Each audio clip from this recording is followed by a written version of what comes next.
Well, welcome back to the Bulldog Breakdown with Coach Rocco, where victory is in the air, just like the autumn crisp chill. It's chilly, Coach. Yeah, it is. It's football weather. As the leaves in Central Virginia start to transition into their fiery hues, I feel like LCA Bulldogs are red hot, 7-0. It was a lot of work to get to this point. You guys had a lot of work. I just get to sit and watch and enjoy the ride. You guys are doing a great job. 2 games left, and every snap and every play in the Seminole District carries a lot of weight. It's important. The season has reached its peak. Everything's alive with competition, but the Bulldogs are standing tall, undefeated, undeterred. My name's Cody Mumal. This is Coach Rocco.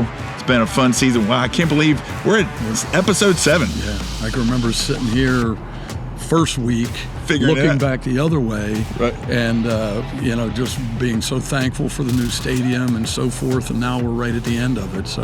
And it was blistering hot. Yeah, it was blistering hot. At a point, it's not hot now. We love guiding you through the twists and turns. We have over 500 people that have tuned in to the Bulldog Breakdown. That's exciting. So grab a hot cocoa, grab a cup of coffee. If you know me, I'm going to go grab a cheer wine along the way. Settle in, and we're going to break it all down. All right, folks, after that 7-0 start, we're sitting here. It's time to zoom in on the details on what got us here this week. Pulling up the highlights, looking at what happened. Coach, I didn't even get to be at this game this week. I was really sad. I was looking forward to the LCA game, but my niece got married in Los Angeles, California. And don't you know, we're out there, and LCA Bulldogs website is streaming it. That's right. And so I pull it up at first on my phone, and then I pulled it up on the computer, and somebody said, put it on the big screen. We had a whole room full of people in Los Angeles, California, watching the LCA Bulldogs. That's cool. It was pretty cool. I remember J.D. Murphy caught that pass in the back of the end zone. Yeah. Of course, I'm cheering. Right there. Right there. Yeah.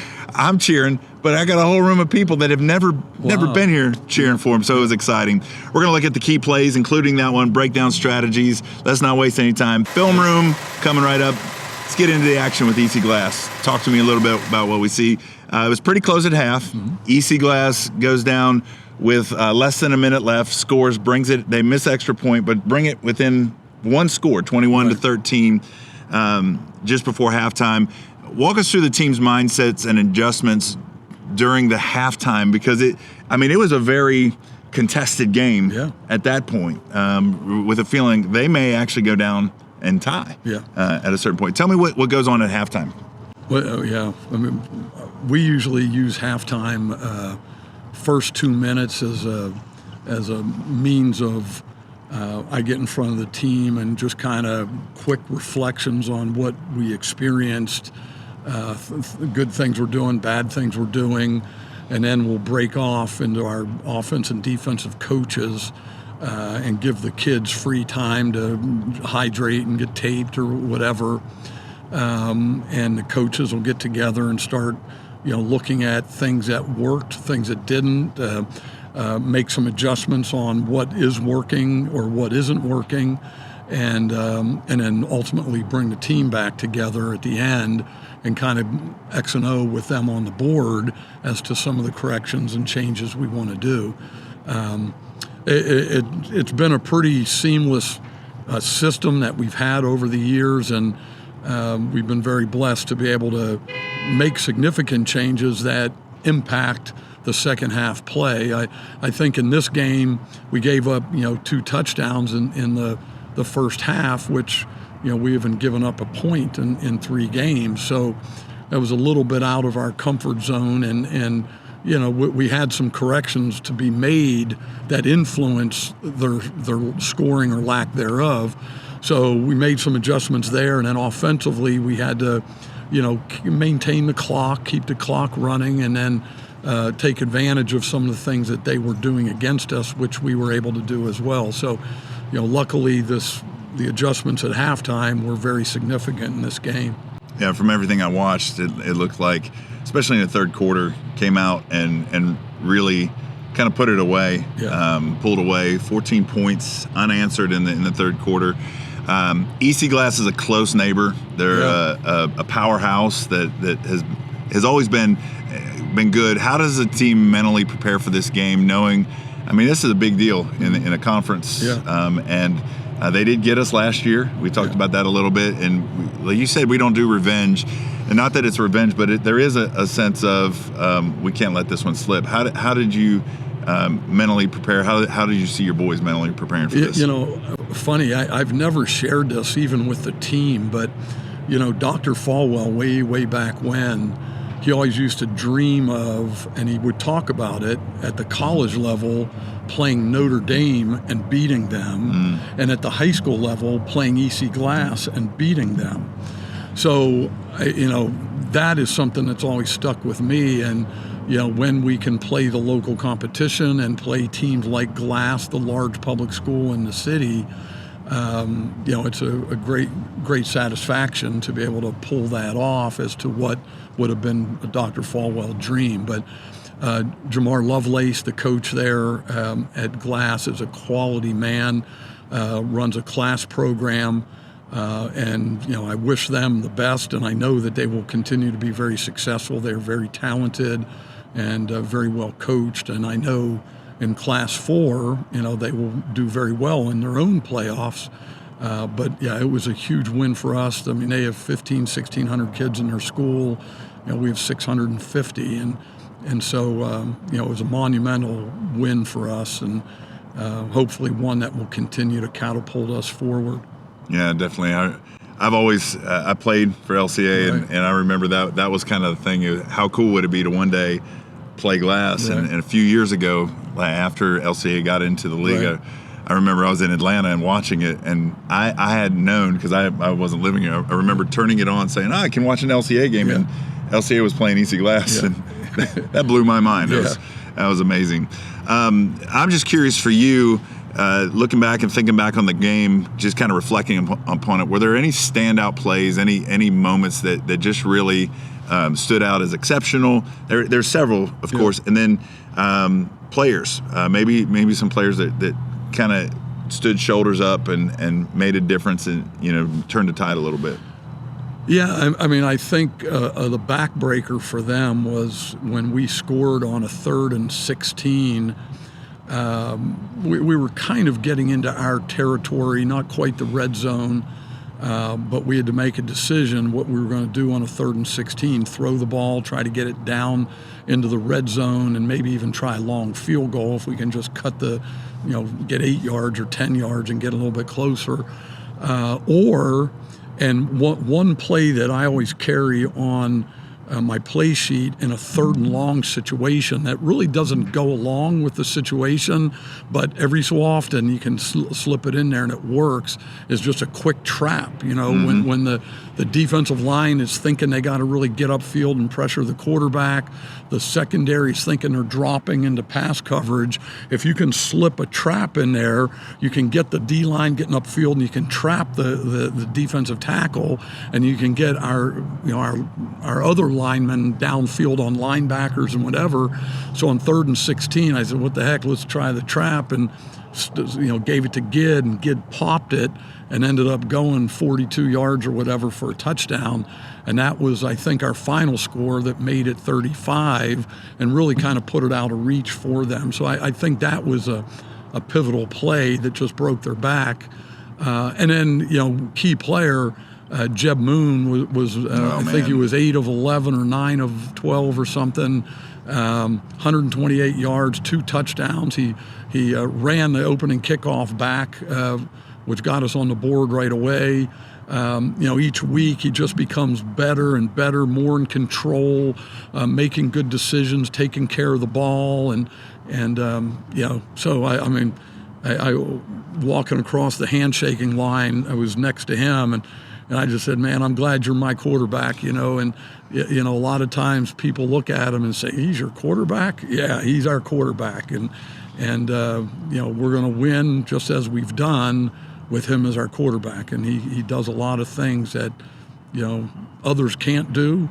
And he does a lot of things that it may not look like he can do, but he can do. Right. You know, so, yeah, it's been a pleasure to be able to coach him. Yeah, I was, like I said, I was out west, and I pulled up Max Preps. By the way, if you can't watch the game and you want to keep up with the scoring, you can follow us on Max Preps, and you'll see every scoring play. We try to get basically drive for drive what's going on. But I pulled it up and I had one of our youth leaders doing the max preps, and I saw it was already 7-0. I'm like, that's impossible because the game just started. Right. But then, what a run back on that play. Blocking was exceptional. Perfectly. It was so good.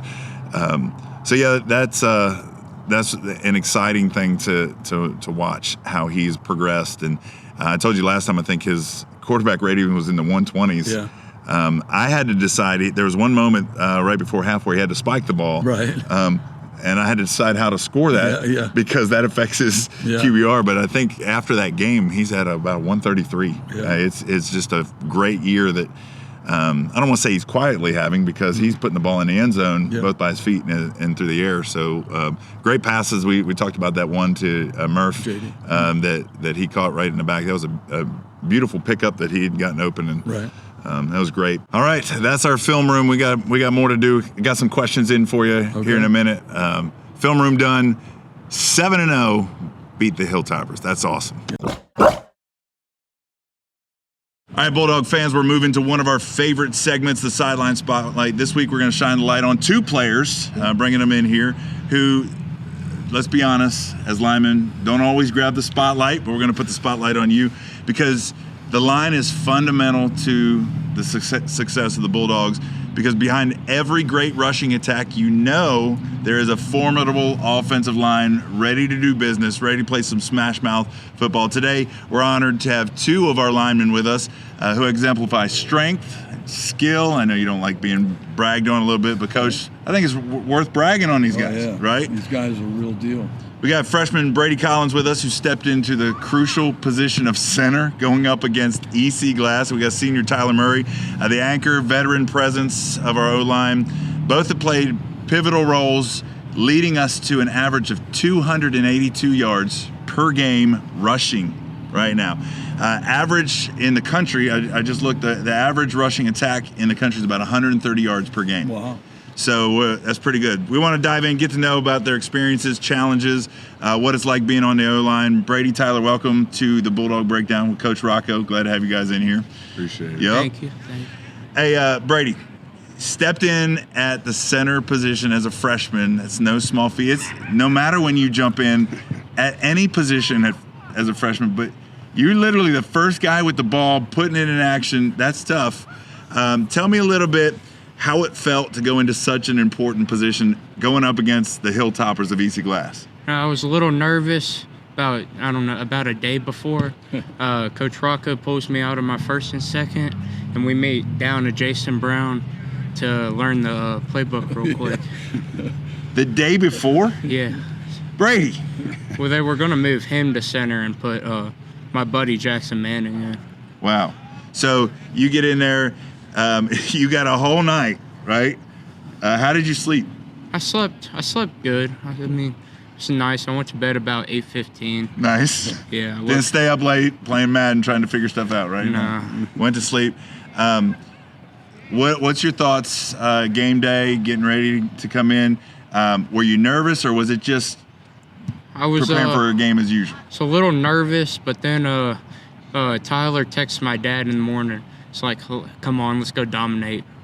I love that, man. That's awesome. That's so cool. Well, let me ask you, Tyler, since, I mean, you've been a cornerstone for the Bulldogs, the line play. How do you maintain consistency and leadership? I see you, texting him, leading, really heart and soul of this stuff. What do you do to prepare for a game like this, knowing that not only do you have to go out there and play, but you got younger guys like this looking up to you?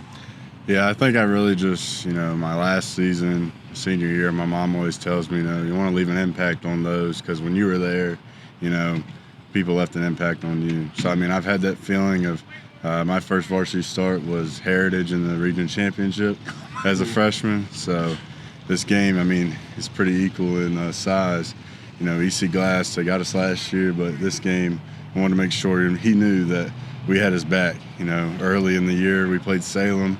We gave up a big pass at the beginning. I told Gideon, I was like, keep your head up. You're going to get him again. And he came down and got a pick. So, just trying to keep everybody's heads up even when things go wrong.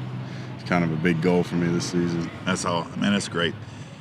Look, Brady, I just said a little bit ago, you guys got double the national average, 282 yards. You're coming in on this O-line. You know that the offensive line, I mean, you play offensive line. It's not like you've never played. You're playing it. How does it feel with going out there and kind of watching these guys all around you? How does it feel to jump in on such a dominant unit like this and be part of that? How did that feel? It felt amazing. It was just I had all the offensive line guiding me and helping me out a little bit.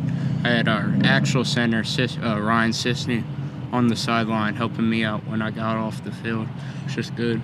That's awesome. You know, we don't see that on the sideline, like when we're up in the bleachers. We don't know what's going on between you guys. So you feel like you stepped on that field and everybody had your back. They believed in you.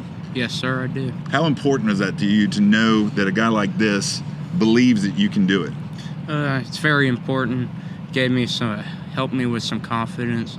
I was messing up the snap a little before the game, but the second I got on the field, it was perfect all around. That's great. Man, Tyler, seeing a young guy like Brady steps in, perform well, and kind of lead that team down the field has to be rewarding to you. Like you said, you remember what it's like back being that freshman. To watch a guy like that. I want to know, what was your initial reaction? I mean, he tells me the day before he's finding out he's going to step in. What's your initial reaction when you find out he's going to be doing this? And then how is your perspective looking back on it? I've known Brady for a couple of years now, so, you know, somebody's got to fill the shoes eventually. And this year, you know, Ryan Sisney, you know, took the center spot that I had for 2 years, and, you know, I trusted in him, you know, put me at right guard. And so, you know, just to bring up another young guy, you know, getting him started this early, he can't do nothing but help. So I think he's going to have a bright future ahead of him. Nice. Brady, what's, out of everything that these guys have been saying to you and all that, what do you feel was the most valuable thing that somebody said to you or encouraged you with leading into this game? Coach Grove, he told me, you're going to go out, you might make a couple mistakes, but make them at full speed. I love that. I was always told that as a defensive lineman, if you go offside, you better go all the way offside. Don't halfway guess it. Coach, Brady stepping in as a freshman to play center. You have to make a choice. You have to choice. You put him in there. Had to be a pleasant surprise and a testament to his skill to be able to step in and do that. What have you seen in him, you know, practicing and preparing that let you know when you had to make that decision that he was going to be able to do it? Yeah, it was a process in making that determination. We the first day we found out, we did move Tyler back to center, which was his position the last 2 years, and then played a little musical chairs amongst the rest of the line. But then when we really stopped and thought about it, Brady's been playing our JV center all year long. So he's been snapping the ball. He's been doing shotgun snaps. He's been doing it. Tyler, although he's played it for 2 years prior, he's been playing guard. So, I mean, there's a transition there when it's, you know, you haven't done it in a while. And even though you're very good at it and you've done it in the past, it's probably better to keep Tyler and Easton together, where they have been very dominant all year from a guard and tackle perspective, and then bring up a guy that has been playing center at the JV level and really supporting them with our veteran guys on the offensive line to make them be successful. And sure enough, that was what happened. And what we told Brady before we went out, that, you know, we believe in him, we got his back, and that he was going to be able to perform, and it worked out well. That's awesome. Brady, being at the center of the action, quite literally, sorry for that, I had to, I'm a dad, whatever. It can be overwhelming. I mean, because not only are you snapping the ball, you got a really good defense on the other side of that ball that's like breathing down your neck. How did you handle the pressure? I got to watch from a long way. I was actually in California watching you guys. How do you handle the pressure during some of those crucial plays? What's going through your mind when you're on the field? I'm just thinking the play and like where it's supposed to go, and I'm like going through the quick assignments, and then I'm playing the count in my mind. It takes your mind off all the nervousness and stuff. Just what am I supposed to do? Yes, sir. That's really good. That's awesome. Hey, Tyler, throughout the years on this team, you've seen various runners benefit from the offensive line efforts. I mean, we have some great runners. We got some of the best. We got one of the best really ever to play here. But what makes this year's rushing attack? I'm watching it. What makes it stand out to you? And how is working with players like Brady, but like Easton and Peyton? How has it influenced this team this year? Yeah, you're definitely right when you say we've had a lot of good runners. I mean, my freshman year, Cade, Wyckoff, Will Wyckoff, and we had, Caleb Davidson, Gideon's brother. So, all those guys I've seen with our offensive line. I mean, we can open up a hole and they can take it for longer than it probably should. But, definitely the O-line this year just has a chemistry. I mean, most of us we got 2 guys that are seniors and then me on one side. And so we've actually had reps at being together. This year we lost our guards, so we had to bring in 2 new guys. But I think me and Easton, like Coach said, we have a chemistry. Easton knows if he can pop them a little bit, I'll take them over. Just same on the other side. I mean, we have that bond and we can move people, which is pretty fun. Nice. Well, great job. What a great win. It was fun to watch you guys play.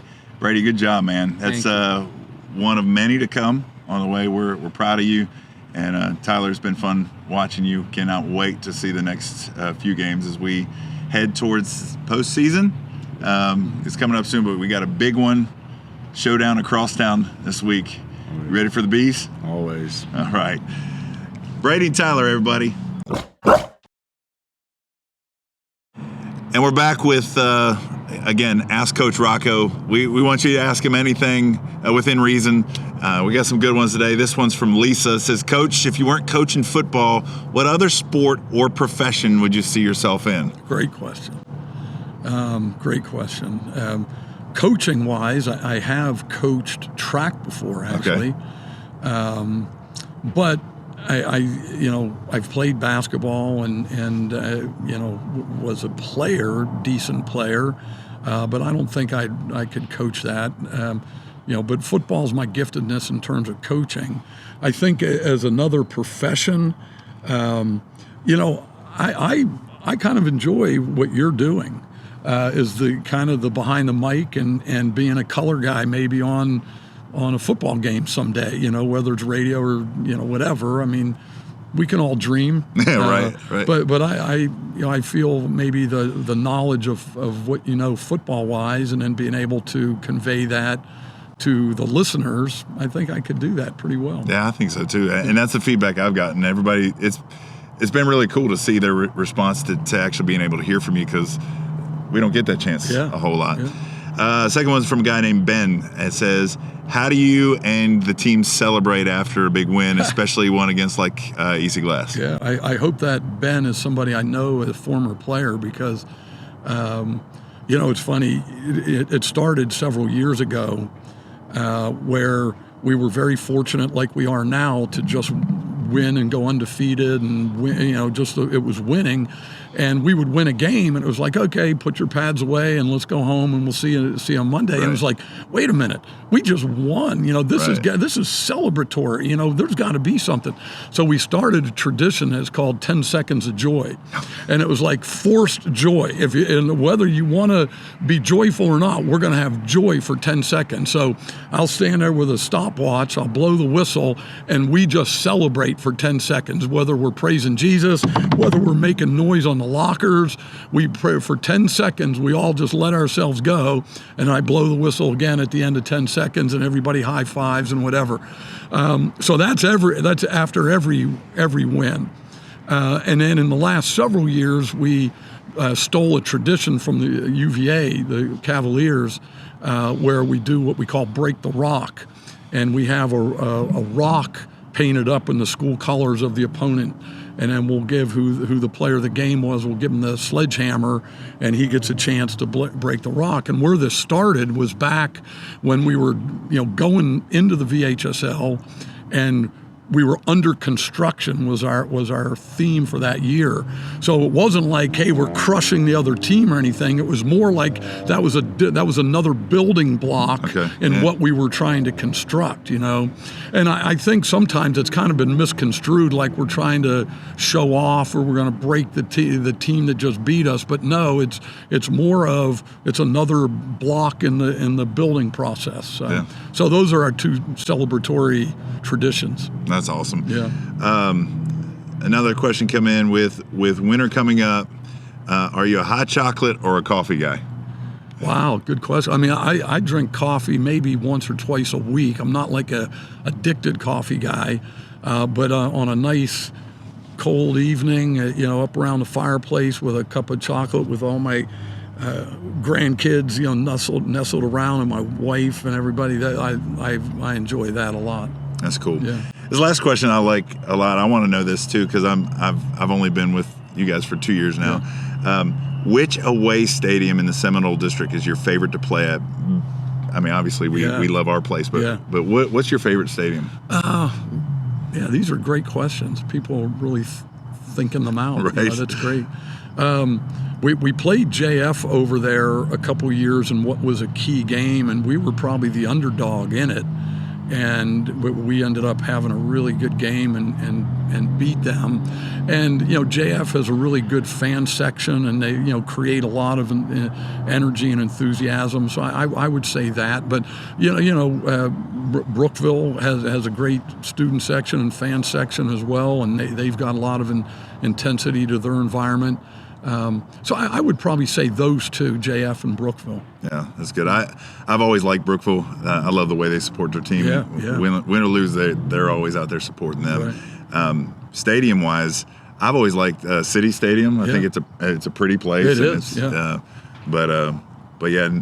Nothing like home. Nothing like having a home. So, all right, that's Ask Coach Rocco. Send them in. These are good questions. You guys, like you said, really thought about it. I really like that one. Yeah. In just a moment, we're going to look ahead at Brookville before we get out of here. Two games left, and we're going to take a look at them. All right, Coach. Here we are. We're down the stretch. We got 2 games left. We got Brookville this week, and then we've got JF to end the season. Right here, we're going to need everybody out here. Everybody bring the whole crew. Tailgate. It's going to be great. But I want to look right now in Brookville. I'm going to call this one the Brookville Blitz. Okay. 2 B's in there. Get it? You got Bees. it. Very well. Very well done. I'm so sorry, everybody. My bad. We were just talking about how Brookville, they boast a rich tradition in football. They love their football over there.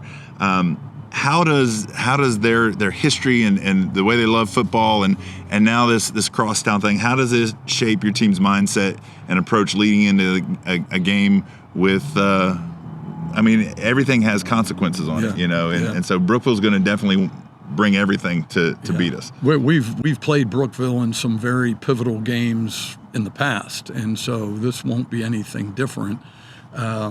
They are always a very scrappy, physical team, and Coach Meeks does a good job over there with those guys, and what their system is, and you've got to man up when you come into Stinger Stadium. I mean, it's you got to man up, and you got to be willing to be in attack mode, which is our slogan this year. And if we stand around and wait on things and let them come at us and kick us out, and it'll be a long game because they have some playmakers on that team that can take it and go the distance, and so we've got a formidable task here ahead of us.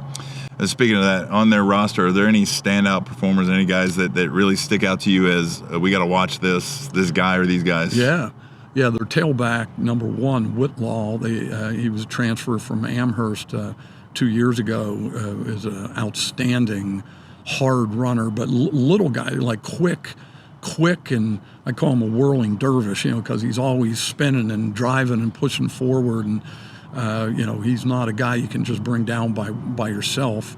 And then the Penix boy, number 8, is a 4-year starter, and he's a fullback, tight end, defensive lineman, just a very skilled, big, athletic guy.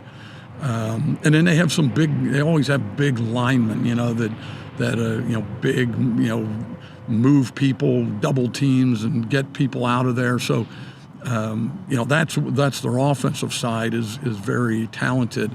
And then defensively, they just run around. Number 14 and number 44, I believe they're brothers, last name Brown. They are both, somewhat undersized for the position they play, but they are tough nuts. They're just a very aggressive defense. Their season has been a bit of a roller coaster. They've showcased some really dominant performances at times and some notable losses. In that kind of unpredictability, does it present a challenge when you're game planning for them? Yeah, you don't know what you're going to get. I think offensively they do what they do, and so we'll prepare for them for what we think they will do and what they've done to us in the past. We'll prepare for that. Defensively, they're running a little bit of a different look than they have in past years. So question whether they're going to continue to do that, which they've done the last 2 weeks, or will they go back to maybe some other looks that they've done in the past. So preparation is still unknown, but you heard Brady and Tyler talking about blocking up front and how they do that. I mean, there's rules, there's across the front, depending on how the defensive line, they execute a rule, and so really doesn't really matter what they do to us in the front. We should be able to pick it up and block it. So just really, we got to play our game. Yeah, we got to very much so. Dictate that. Emotions tend to run high in games like this. A lot of these guys are going to know each other, be familiar with each other. We've talked about it before, but for those that maybe weren't here and didn't hear it, what do you do to ensure once they get on the field and that nervous energy is there? How do you help them remain focused on executing the game plan rather than getting caught up in all the hype? Well, I think the work in that regard is really done throughout the week. On Friday night, right before kickoff, you can say encouraging words. You can, whatever, pray with them, put your arm around them, and try to calm the nerves. But Monday through Thursday, when you're trying to turn the heat up in practice to simulate what it's actually going to feel like on a Friday night, to get them accustomed to playing in those high intensity moments, really that's where it's done. And so hopefully if you have a successful week of practice where the guys have been challenged and taken out of their comfort zone a little bit, that usually translates to a Friday night where they execute with confidence. No, that's awesome. All right, well, we've got a big game. We got a lot of planning to do. Yet to do. I'm excited for this week. I hope you guys are excited to come out to Stinger Stadium. Yeah. What a name for a place. We're excited about what's happening. We want you to be there, and then put it on your calendars, whatever you got to do.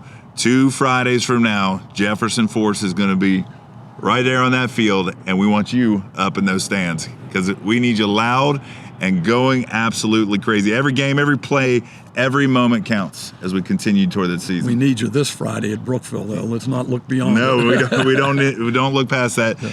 We don't want you to be just a listener and be here and watching it online. We want you to be part of the action. You can get your tickets for this week's game on GoFan.